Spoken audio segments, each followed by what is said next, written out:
یا محمد یا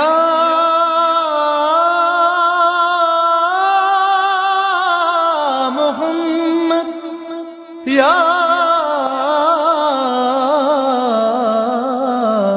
محمد۔ السلام علیکم ناظرین، رحمت رمضان کی ٹرانسمیشن میں میں ہوں آپ کا میزبان خاور رضا نقوی، اور جیسا کہ ناظرین آپ کو معلوم ہے کہ ہم مستقل معارف اہل بیت کے موضوع پہ گفتگو کر رہے ہیں، اور آج 11ویں سحری ہے ہماری۔ جیسا کہ آپ کو پتہ ہے کہ ہم برکت والے عشرے میں داخل ہو چکے ہیں۔ ہمارے ساتھ موجود ہیں قبلہ علامہ اسد علی زیدی صاحب، اور وہ ہمارے ساتھ مسلسل گفتگو کر رہے ہیں اسی موضوع پر۔ اور آئیے ناظرین اب ان کی طرف چلتے ہیں، ان سے کچھ چند سوال ہم کرتے ہیں اپنے ناظرین کے لیے۔ السلام علیکم۔ وعلیکم السلام ورحمۃ اللہ۔ جی آپ کیسے، ٹھیک ٹھاک ہیں؟ الحمدللہ۔ تو قبلہ آج کا میرا جو سوال ہے کہ یہ مہینہ دعاؤں کا قبولیت کا مہینہ ہے، اس مہینے میں دعاؤں کی قبولیت کی اہمیت پر آپ کچھ روشنی ڈالیے جو ہمارے ناظرین کے لیے ہوگی۔ جی ہم برکت کے عشرے میں داخل ہو چکے ہیں، اور یہ 11ویں رمضان کی سحری ٹرانسمیشن آپ ملاحظہ فرما رہے ہیں۔ ہمارے لیے بھی دعا فرمائیے، قائم ٹی وی کے لیے بھی دعا فرمائیے، اور ہم بھی آپ کے لیے دعا گو ہیں کہ پالنے والے اس رحمت اور برکتوں کے مہینے میں تصدق اہل بیت آپ سب پہ اپنی رحمت اور برکتوں کو نازل فرمائیں۔ اور جس طرح ہم نے 10 دن مسلسل ہماری گفتگو معارف امہات المعصومین میں تھی، اور اب ہم آنے والے دنوں میں مختلف موضوعات پہ گفتگو کریں گے۔ آج جیسا کہ آپ نے سماعت فرمایا، ابھی خاور صاحب نے سوال کیا کہ دعا کی اہمیت اور دعا کی قبولیت، یہ ایک بہت اہم موضوع ہے اس حوالے سے بھی کہ جب ہم نے گفتگو کا آغاز کیا تھا پہلی رمضان کو، تو آپ کی خدمت میں یہ عرض کیا تھا کہ شعبان کے مہینے میں نبی نے خطبہ دیا ہے، جسے شیخ صدوق نے اپنی کتاب عیون اخبار رضا میں نقل کیا ہے، اور اس کے راوی خود جناب امیر المومنین ہے، جس میں سرکار نے یہ فرمایا کہ آخری جمعہ تھا ماہ شعبان کا، اور نبی نے ہمیں خطبہ دیا، اور جس کو خطبہ شعبانیہ کے نام سے یاد کیا جاتا ہے۔ تو اس میں یہ فقرہ موجود ہے کہ اس مہینے میں تمہاری نیند عبادت شمار کی جائے گی، تمہاری سانس تسبیح شمار کی جائے گی، اللہ سے توفیق مانگو کہ تم اس کی عبادت کر سکو، صیام کو مکمل کر سکو، روزے رکھنے کی توفیق مانگو، قرآن پڑھنے کی توفیق مانگو، اور تمہاری جو دعائیں ہیں وہ اس مہینے میں مستجاب ہیں۔ تو ویسے ہی یہ دعاؤں کی قبولیت کا مہینہ ہے، اور رحمتوں اور برکتوں کے اور اجابت کے در کھلے ہوئے ہیں۔ لیکن یہ سوال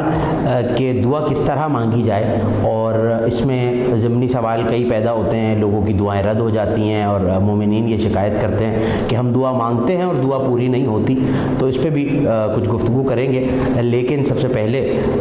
کلام مجید سے میں اس گفتگو کا آغاز کروں گا، جہاں سورہ مومن میں کائنات کا مالک ثنائے عام دے کے یہ کہہ رہا ہے وقال ربکم، اور آپ کے رب کا فرمان جاری ہو چکا ہے کیا کہ ادعونی استجب لکم، مجھے پکارو میں تمہیں جواب دوں گا۔ اور یہ صرف مومنین کو نہیں کہا، پوری انسانیت کو یہ ثنائے عام ہے کہ مجھے پکارو میں تمہارا پروردگار ہوں، میں تمہیں جواب دوں گا۔ اور وہ لوگ جو استکبار کرتے ہیں، تکبر کرتے ہیں میری عبادت سے، انہیں عنقریب سیدخلون جہنم داخرین، ذلیل کر کے میں جہنم میں داخل کر دوں گا۔ یعنی پکارنے کے ساتھ یہاں جہنم کا تذکرہ کیوں ہے؟ پکارنا تو ایک رحمت کی بات ہے، ایک اچھی بات ہے، اور اس کے آگے اللہ کہہ رہا ہے کہ اگر تم تکبر کرو گے، اس کا مطلب یہ ہے کہ پروردگار کو صرف ہماری دعائیں نہیں چاہیے، وہ ہماری عبادتوں کا محتاج نہیں ہے۔ آل محمد اور سرکار دو عالم کی ذات موجود ہے، انبیاء اس کی عبادت کرنے کے لیے موجود ہیں، اور اللہ جانے کتنے انگنت فرشتے ہیں کہ جہاں تل دھرنے کی آسمانوں پہ جگہ نہیں ہے، اور وہ فرشتے جو قیام میں وہ قیامت تک قیام میں، جو رکوع میں وہ قیامت تک رکوع میں، جو سجدے میں اور تسبیح کر رہے ہیں، مسلسل اللہ کی عبادت کر رہے ہیں۔ تو ہماری عبادتوں کی اس کو کیا ضرورت ہے؟ عبادت کا فلسفہ یہی ہے کہ عبادت کرو اور مجھ سے دعا طلب کرو۔ جو امام کا یہ فرمان موجود ہے، نص معصوم موجود ہے کہ جو عبادت نہیں کرتا وہ اللہ کے سامنے اکڑ رہا ہے، گویا تکبر کر رہا ہے کہ دیکھ ہم تیری عبادت تو کر رہے ہیں مگر تجھ سے مانگ نہیں رہے۔ ایسی عبادتوں کو اللہ واپس پلٹا دیتا ہے اور منہ پہ مار دیتا ہے کہ تمہاری عبادتوں کے لیے عبادت تم پہ فرض نہیں کی، اس لیے کی ہے کہ میری عبادت کرو اور مجھ سے مانگو۔ تو اللہ کہہ رہا ہے کہ مانگو اور میں جواب دینے والا ہوں۔ لیکن اب سوال یہ ہے کہ مانگا کیسے جائے؟ کیا ہم براہ راست خدا سے مانگیں، اور مانگنے کا ڈھنگ کیا ہے؟ دیکھیے میں اگر آپ سے گفتگو کر رہا ہوں اور میرے گفتگو کا سلیقہ اور ڈھنگ ٹھیک نہیں ہے تو یقیناً آپ مجھے جواب اس طرح نہیں دے سکیں گے، اور آپ گفتگو میں اس طرح نہ میرے ساتھ کمفرٹیبل ہوں گے۔ ایک ادب، ایک تہذیب، ہم اپنے کسی بڑے سے گھر میں بات کریں یا کسی افسر بالا سے بات کریں تو ہمارے لہجے میں فرق ہوتا ہے، اور ہم بڑے ادب سے اور بڑے جھکاؤ کے ساتھ گفتگو کرتے ہیں۔ تو پروردگار کی بارگاہ میں ہمیں گفتگو کرتے ہوئے، دعا کرتے ہوئے یہ سوچنا چاہیے کہ ہم اس سے بات کر رہے ہیں، اس سے مخاطب ہیں جو کائنات کا مالک ہے، سلطان ہے، بادشاہ ہے۔ وہ کہہ رہا ہے ملک الناس و الہ الناس، وہ بادشاہ ہے لوگوں کا، وہ مالک ہے، وہ ہمارا پروردگار ہے، ہمارا رب ہے۔ تو ہمیں سوچنا چاہیے کہ گفتگو کیسے کر رہا ہے۔ تو اس نے خود یہ سلیقہ قرآن مجید میں بتا دیا کہ وَلِلَّهِ الْأَسْمَاءُ الْحُسْنَى فَادْعُوهُ بِهَا، اللہ کے لیے ہے سارے اچھے نام، انہیں جب بھی پکارو، پروردگار کو جب یاد کرو، انہی ناموں کے ذریعے یاد کرو۔ رحمان کہو، رحیم کہو، قہار کہو، جبار کہو، رازق کہو۔ ہمارا مسئلہ سب سے بنیادی یہ ہے کہ میں اگر کسی شجاع سے کچھ مانگ رہا ہوں تو میں اگر کریمی مانگ رہا ہوں تو میں اسے اس کے کرم کی بات کروں گا کہ اے کریم مجھے یہ عطا کر کے تو کریم ہے۔ ہمارا مسئلہ یہ ہے کہ میں اگر قہار کہہ کے اس سے رحمت مانگوں تو یہ بات تو اپنے آپ میں غلط ہے کہ میں واسطہ دے رہا ہوں قہار کو، پکار رہا ہوں قہار کو اور مانگ رہا ہوں رحمت کو۔ تو ہمیں یہ بھی سوچنا چاہیے کہ ہمیں کن ناموں کے ذریعے کون سی دعائیں مانگنی ہیں۔ اگر طلب رزق ہے تو یا رزاقوں کا ورد کیجئے، اگر طلب رحمت ہے تو یا رحمان کا ورد کیجئے، یا رحیم کا ورد کیجئے۔ اسی طرح یہ دعا کا سلیقہ اور ڈھنگ ہے۔ اس نے بتایا کہ سارے اچھے نام اللہ کے لیے ہیں، اسماء حسنہ، حسن کی تانیث ہے حسنہ، جتنے اچھے نام ہیں سب اللہ کے لیے ہیں۔ اور یقیناً صرف ہم ان 99 اسماء الحسنہ تک محدود نہیں ہیں، دعائے جوشن کبیر میں 1001 نام پروردگار کا موجود ہے۔ تو اگر ہم اسے پکار رہے ہیں تو ہمیں ڈھنگ آنا چاہیے۔ ہم اگر دنیاوی کسی منصبدار کے پاس جاتے ہیں تو ہم یہ سوچ کے گفتگو کرتے ہیں کہ کہیں ہم سے حد ادب ٹوٹ نہ جائے، حد ادب کے تقاضوں کو ملحوظ خاطر رکھتے ہیں، اور ہم سوچ سمجھ کے گفتگو کرتے ہیں کہ کوئی بے ادبی نہ ہو جائے۔ تو جب کائنات کے مالک کی بارگاہ میں جا رہے ہیں تو یہ سوچ کے جانا چاہیے، لیکن صرف ناموں کا واسطہ نہیں ہے۔ وہی پروردگار کہہ رہا ہے وَابْتَغُوا إِلَيْهِ الْوَسِيلَةَ، دیکھو پروردگار تک آ تو رہے ہو، مجھ تک پہنچ تو رہے ہو، لیکن مجھ تک پہنچنے کا کوئی وسیلہ بھی تلاش کرو، کوئی وسیلہ بھی ڈھونڈ رکھو، اور کسی وسیلے کے ذریعے آؤ۔ تو کائنات میں ذات محمد و آل محمد علیہ السلام سے بہتر کوئی وسیلہ نہیں ہے، پیغمبر اکرم اور ان کی آل طاہرہ سے بہتر کوئی وسیلہ نہیں ہے۔ تو ہمیں یہ سوچنا چاہیے جب ہم پروردگار سے کچھ مانگ رہے ہیں تو انہی ذوات مقدسہ کے وسیلے سے مانگیں، تو پھر یقیناً ہماری دعا رد نہیں ہوگی۔ بہت خوب قبلہ، بہت خوب۔ میرا اگلا سوال آپ سے یہ ہے کہ آپ نے کہا تھا کہ لوگوں کی دعائیں قبول نہیں ہوتی، جیسے ابھی آپ کے گفتگو بیچ میں تھا، تو میرا یہی آپ سے سوال ہے کہ لوگ اکثر شکایت کرتے ہیں کہ ہماری دعائیں قبول نہیں ہوتی، تو اس کی کیا وجہ ہے؟ اس پہ تھوڑا سا ہمارے ناظرین کے لیے روشنی۔ ایک تو پہلو وہ ہے جس کا میں نے تذکرہ کیا کہ جہاں اوراد و وظائف لکھنے والے علماء ہیں اور بہت سی دعاؤں کی کتابیں، کثرت سے دعاؤں کی کتابیں آپ کے مذہب میں موجود ہیں، اور آپ کے علماء نے جو خدمات ہیں، ہمیں اپنے علماء کی خدمات کو پہچاننا چاہیے۔ ایک مشہور کتاب مفاتیح الجنان ہے جو کہ ہر گھر میں موجود ہے اور وافر مقدار میں مسجدوں میں موجود ہے، امام بارگاہوں میں موجود ہے۔ اس کے علاوہ بہت سی کتابیں، صحیفہ سجادیہ، دیکھیں دعاؤں کا خزینہ جو آیا ہے وہ صرف دہرانے کے لیے نہیں آیا کہ ہم دعاؤں کو، یقیناً اس کا ایک علیحدہ ثواب ہے، جیسے قرآن کی تلاوت کا علیحدہ ثواب ہے اور ہدایت اخذ کرنے اور حاصل کرنے کا علیحدہ ثواب ہے۔ قرآن ہدایت کے لیے آیا ہے، تلاوت اپنا ثواب رکھتی ہے، اسی طرح دعاؤں کی تلاوت اپنا ثواب رکھتی ہے، لیکن دعاؤں میں جو خزانے پہ نہ ہیں ہم اس پہ غور نہیں کرتے۔ ہم صحیفہ سجادیہ پڑھ رہے ہیں یا ہم مفاتیح کی کوئی دعا پڑھ رہے ہیں یا روزمرہ جو مجلس کے بعد ہم زیارت پڑھتے ہیں، ہمیں اس پہ غور و فکر کرنا چاہیے۔ اور میں اپنے ناظرین سے گزارش کروں گا، اور یہ پیغام میں چاہتا ہوں کہ نوجوان دوستوں اور بھائیوں تک پہنچے، کہ ہم غور کریں کہ اگر ہم کہہ رہے ہیں السلام علیکہ یا مولانا یا صاحب الزمان، اے مولا اے صاحب الزمان ہمارا سلام، الامان الامان الامان، ہمیں امان دیجئے، تو ہمیں سوچنا چاہیے کہ ان کی امان کیا ہے۔ اسی طرح اگر ہم دعا افطار کر رہے ہیں اللہم لک صمت، جو آپ روزے کو افطار کرتے ہوئے کہتے ہیں اور مسلسل کہتے آ رہے ہیں ماہ صیام میں، پالنے والے ہم تیرے لیے روزہ رکھ رہے ہیں، یہ تیرے لیے روزہ رکھنا جب ہمارے ذہن میں ہوگا تو ہمیں روزے کا پاس رہے گا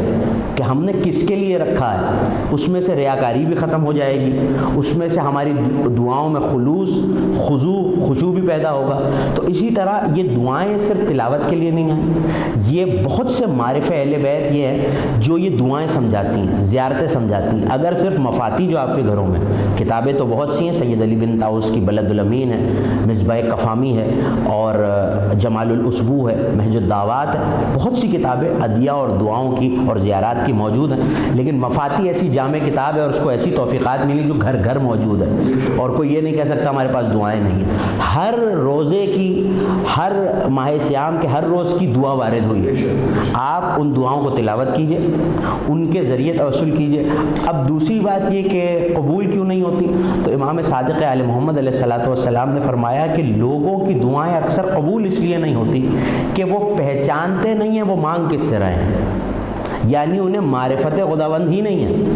یعنی اس کا مطلب یہ ہے کہ پہلے ہم پہچانیں کہ ہم کس کریم ذات سے مانگ رہے ہیں، پھر ان وسیلوں کو پہچانیں کہ جن وسیلے سے، اور یہی ہمارا موضوع ہے معرفت اہل بیت۔ معرفت اہل بیت رکھتے ہوئے جب ہم مانگیں گے کہ ان ذوات مقدسہ جن کا مرتبہ تیرے نزدیک یہ ہے، جو بھی معرفت ہو، معرفت کے زینے ہیں، یقیناً جب نبی نے فرما دیا کہ سلمان 10 درجے پہ اور ابوذر 90 پہ، تو یقیناً ہر ایک کی معرفت کی اپنی اپج ہے، پہنچ ہے۔ اس معرفت کو مد نظر رکھتے ہوئے، اہل بیت کے مقام کو وسیلہ بناتے ہوئے، پہچانتے ہوئے اگر ہم مانگیں گے، اور اس کے لیے ایک دعا وارد ہوئی ہے جسے دعائے معرفت کہتے ہیں، اور اس کے کچھ جملے یہ ہیں، ساری دعا تو ظاہر ہے اس مختصر وقت میں نہیں بتائی جا سکتی۔ ان میں ایک دعا یہ ہے کہ پالنے والے مجھے اپنے نفس کی معرفت کرا، اور امام نے فرمایا کہ یہ دعا غیبت کے دور میں کثرت سے ہمارے شیعوں کو چاہیے کہ پڑھیں۔ تو میں گزارش کروں گا اپنے نوجوان بھائیوں، دوستوں سے اور تمام ناظرین سے کہ اس دعا کو پڑھیں کثرت سے، اور وہ دعا، اس کے جملے یہ ہیں کہ پالنے والے مجھے اپنے نفس کی معرفت کرا، اگر مجھے تیرے نفس کی معرفت نہ ہوئی تو تیرے نبی کی معرفت نہ ہوگی، اور اگر تیرے نبی کی معرفت نہ ہوئی تو تیری حجت کی معرفت نہ ہوگی، اور اگر حجت کی معرفت نہ ہوئی تو میرا دین زائل ہو جائے گا، میں اپنے دین سے بھٹک جاؤں گا۔ یعنی ہم اس سلسلہ تدریج سے خدا کی بارگاہ تک جائیں، وسیلہ اہل محمد رکھیں اور اس کو پہچانیں کہ ہم کس کی بارگاہ میں کھڑے ہیں اور کس سے مانگ رہے ہیں، اور یقیناً جب یہ سوچتے ہوئے، یہ سمجھتے ہوئے مانگیں گے تو دعائیں رد نہیں ہوں گی۔ بہت خوب قبلہ، بہت شکریہ جی۔ ناظرین اب وقت ہوا ہے ایک بریک کا، اب تھوڑی دیر میں ہم حاضر ہوتے ہیں، دیکھتے رہیے قائم ٹی وی۔ یا محمد، یا محمد۔ زمین نبی کی، زمانہ نبی کا، یہ ساری خدائی خزانہ نبی کا، صلی اللہ علیہ وسلم، صلی اللہ علیہ وسلم۔ نہ بھولے گا تیری صدا کو زمانہ، اتر کر فلک سے زمین پر وہ آنا، وہ مکے کی گلیوں میں خون میں نہانا، وہ وزن رسالت اٹھانا نبی کا، صلی اللہ علیہ وسلم، صلی اللہ علیہ وسلم۔ وہ بندوں کو اپنے خدا سے ملا کر، سلیقہ ہمیں بندگی کا سکھا کر، جو تھے درمیان ان بتوں کو ہٹا کر، خدا کا ہی سجدہ کرانا نبی کا، صلی اللہ علیہ وسلم، صلی اللہ علیہ وسلم۔ سلام ان پہ جو ہے سلام ان پہ جو ہے زمانے پہ سایہ کہ ان میں خدا نے ہے خود کو بسایا. حسین و حسن ہو علی ہو کہ زہرا نبی کی طرح ہے گھرانہ نبی کا صلی اللہ علیہ وسلم صلی اللہ علیہ وسلم. جی قبلہ، آپ نے جیسا کہ ابھی بتایا کہ دعائے معرفت کے بارے میں آپ نے ہمارے ناظرین کو بتایا، اب آپ کچھ اور دعائیں ہمارے ناظرین کو بتائیں جو ہم مطلب اس ماہ رمضان میں کر سکیں اور اس کے ذریعے ہم اہل بیت کے نزدیک ہو سکیں ہمارے ناظرین. جی دیکھیے، جہاں تک یہ بات ہے کہ دعائیں، تو دعاؤں کا تو ایک بہت بڑا خزانہ ہمارے یہاں موجود ہے، اور کثرت اتنی ہے کہ اگر ہم ساری زندگی بھی روز ایک نئی دعا پڑھیں تو دعائیں ختم نہیں ہوں گی، اور عاد و وظائف جو آئمہ سے، اہل بیت سے، نبی سے ہم تک پہنچے وہ ختم نہیں ہوں گے. صحیفہ کاملہ، صحیفہ سجادیہ ہمارے پاس ہے، صحیفہ علویہ ہمارے پاس ہے، مصباح الشریعہ جس طرح نہج البلاغہ جناب امیر سے منسوب ہے ان کے کلام سے، اسی طرح چھٹے امام کی بھی ایک کتاب ہے مصباح الشریعہ اس کو کہتے ہیں، اس کا نام ہے، اور کثرت سے چھپ رہی ہے ایران سے اور عراق سے. تو اس طرح کی دعائیں تو بہت ہیں، لیکن کچھ دعائیں اتنی کلیدی اہمیت رکھتی ہیں کہ ان میں معرفت اہل بیت کے خزانے ہیں، اور ظاہر ہے کہ جہاں معرفت اہل بیت ہو جائے تو ان کے رب کی معرفت بھی اسی سے جڑی ہوئی ہے، کیونکہ یہ فرمان ہے نبی کا کہ ہماری معرفت ہی اللہ کی معرفت ہے. کیونکہ ظاہر ہے کہ ہماری عقل پروردگار کو تو درک نہیں کر سکتی، ہماری آنکھوں میں وہ سما نہیں سکتا، ہماری عقلوں میں وہ آ نہیں سکتا. اس کے ان بندوں کو پہچان جائیں، ان کی معرفت حاصل کر لیں تو انہی کی معرفت کے سلسلے سے ہم اس کی معرفت تک پہنچ سکتے ہیں. دعائے معرفت کا تذکرہ ابھی میں نے آپ کے سامنے کیا. دیکھیے یہ دعائیں میں جیسے شروع سے عرض کر رہا ہوں کہ صرف تلاوت نہ کیجیے، ان کے ترجمے کو بھی پڑھیے اور دقت نظر سے پڑھیے، توجہ سے پڑھیے، کیونکہ بہت سے عقیدے کے مسئلے ایسے ہیں، عقائد کے مسائل ایسے ہیں جن کے لیے آپ کو دیگر کتابوں کی بھی ضرورت نہیں ہے، دعاؤں سے ہی حل ہو جاتے ہیں. یعنی کہ مکمل عقیدہ اور فضائل آل محمد، لوگ پریشان ہوتے ہیں کہ فضائل میں کس حد تک جائیں اور کہاں تک سنیں، تو زیارت جامع کبیرہ موجود ہے. زیارت جامع کبیرہ اگر آپ پڑھتے رہیں اور ہر روز پڑھیں اس کا ثواب اپنی جگہ ہے، لیکن اس کا ترجمہ آپ پڑھیں تو مقام اہل بیت کھلتا چلا جائے گا اور آپ کے نزدیک معرفت اہل بیت کے در کھلتے رہیں گے. اسی طرح حدیث قصہ موجود ہے جہاں یہ جملے ہیں کہ جو اپنی محفلوں میں جمع ہو کے مومنین اگر یہ حدیث پڑھیں گے تو ملائکہ انہیں گھیر لیں گے، اللہ کی رحمتیں اور برکتیں ان پہ برسنے لگیں گی، ان کے لیے استغفار کریں گے حتیٰ کہ وہ اس محفل سے اٹھ کے چلے نہیں جاتے، وہ محفل برخاست نہیں ہو جاتی. اسی طرح ایک دعا ہے جس کا تعلق خصوصیت سے، دعائیں تو بہت ہیں لیکن اس وقت ہم گفتگو کر رہے ہیں ان دعاؤں پہ جو ماہ مبارک سے منسوب ہیں. دعائے سحر، دعائے سحر جسے دعائے بہا بھی کہا جاتا ہے، اور یقیناً امام بارگاہوں سے، مسجدوں سے صبح اذان سے پہلے سحری کے وقت اس کی تلاوت بھی کی جاتی ہے مختلف علاقوں میں جہاں مومنین کی کثیر تعداد ہے اور امام بارگاہ کے قریب یا مسجد کے قریب جو رہتے ہیں تو دعا کی تلاوت ہوتی ہے برکت و رحمت کے لیے. اسی دعا میں مسلسل آپ کہہ رہے ہیں پالنے والے میں تجھ سے تیری روشنی کے حوالے سے سوال کرتا ہوں، اس کے وسیلے سے سوال کرتا ہوں جو کہ مضی ہے، پھیلی ہوئی ہے، روشن ہے، تاباں ہے، اور تیری ہر روشنی تاباں ہے. تیرے ملکوت کے، تیرے دبدبے کے حوالے سے سوال کرتا ہوں جو کہ غالب ہے اور تیرا ہر دبدبہ غالب ہے. تیرے کلمات کے ذریعے سے سوال کرتا ہوں جو کہ تامہ ہیں، باقی رہنے والے ہیں، اور تیرے تمام ہی کلمات تامہ ہیں. تیرے اسماء کے حوالے سے سوال کرتا ہوں، ان کے وسیلے سے سوال کرتا ہوں جو حسین ہے، جبکہ تیرے سارے اسماء حسین ہیں. میں تیرے سارے اسماء کے حوالے سے اور کے وسیلے سے تجھ سے سوال کرتا ہوں. دیکھیے اس سے آپ کو پتہ چلے گا اگر آپ دقت سے دیکھیں تو آغا روح اللہ موسوی خمینی یہ ایک ایسا نام ہے کہ مکتب تشیع میں بچہ بچہ جن کے نام سے واقف ہے انہوں نے پوری کتاب شرح دعائے سحر لکھی. ان کے نزدیک اتنی اہمیت اور وقت تھی اس دعا کی کہ انہوں نے اس کی پوری کتاب باقاعدہ اس پہ لکھی، اور میرے ذاتی کتب خانے میں وہ کتاب موجود ہے اور لوگوں کو چاہیے، اردو زبان میں بھی اب اس کا ترجمہ ہو چکا ہے، اس کتاب کو پڑھیے. اصل کتاب فارسی میں لکھی گئی. انہوں نے ہر جگہ اہل بیت کے توسل کو ملوز خاطر رکھا ہے کہ جہاں کمال الہی کی بات کی کہ پالنے والے میں تیرے کمال کے وسیلے سے تجھ سے سوال کرتا ہوں، تو وہاں انہوں نے ایک جملہ لکھا، انہوں نے کہا کہ دین کا کمال کیا ہے؟ دین کا کمال وہ دن ہے جس دن یہ آیت آئی الیوم اکملت لکم دینکم، کہ آج ہم نے تمہارا دین کامل کر دیا. تو آغا خمینی نے لکھا